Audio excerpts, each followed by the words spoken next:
നിങ്ങളൊരു കാര്യം അറിയാം, നമ്മുടെ വീട്ടിലുണ്ടാക്കുന്ന ചിക്കൻ കറി അൺഹെൽത്തി ആകുന്നതിൻ്റെ മെയിൻ കാരണം നമ്മൾ കൂടുതലായിട്ട് ഓയിൽ യൂസ് ചെയ്യുന്നതാണ്. നമുക്ക് നമ്മുടെ ചിക്കൻ കറീനെ ഒരു ഹെൽത്തി വേയിൽ നമ്മുടെ വീട്ടിലുണ്ടാക്കുന്ന അതേ ടേസ്റ്റിൽ ഉണ്ടാക്കിയാലോ?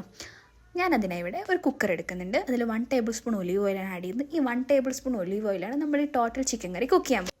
നമ്മൾ പ്രഷർ കുക്കറിലേക്ക് 1 table spoon olive oil add ചെയ്യുക. എന്നിട്ട് ഇതിലേക്ക് ginger garlic paste, onion, tomato ഇതെല്ലാം ആഡ് ചെയ്ത് കുറച്ച് സോൾട്ട് ഇട്ടൊന്ന് മിക്സ് ചെയ്തതിന് ശേഷം നമ്മുടെ ചിക്കൻ, നമ്മുടെ ചില്ലി പൗഡർ, പിന്നെ നമ്മുടെ ടർമറിക് പൗഡർ, കുറച്ച് കുരുമുളക് പൊടി കൂടി ഇട്ട് കുറച്ച് വെള്ളം ഒഴിച്ച് പിന്നെ കുറച്ച് കറിവേപ്പിലയും കൂടി ഇട്ട് നമ്മൾ കുക്കർ മൂടി വെക്കാം. ഈ കുക്കർ 2 വിസിലടിക്കുക.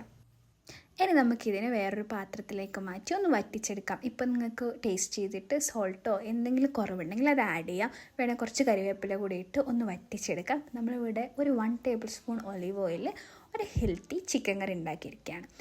ഞാനിവിടെ ഈ ചിക്കൻ കറിയോട് എടുത്തിട്ടുള്ളത് റാഗിയാണ്. റാഗി പത്തിലാണ്. ഞാൻ ഇതിൻ്റെ കൂടെ കുറച്ച് സാലഡ് കൂടി ആഡ് ചെയ്തിട്ടാണ് കഴിക്കുന്നത്.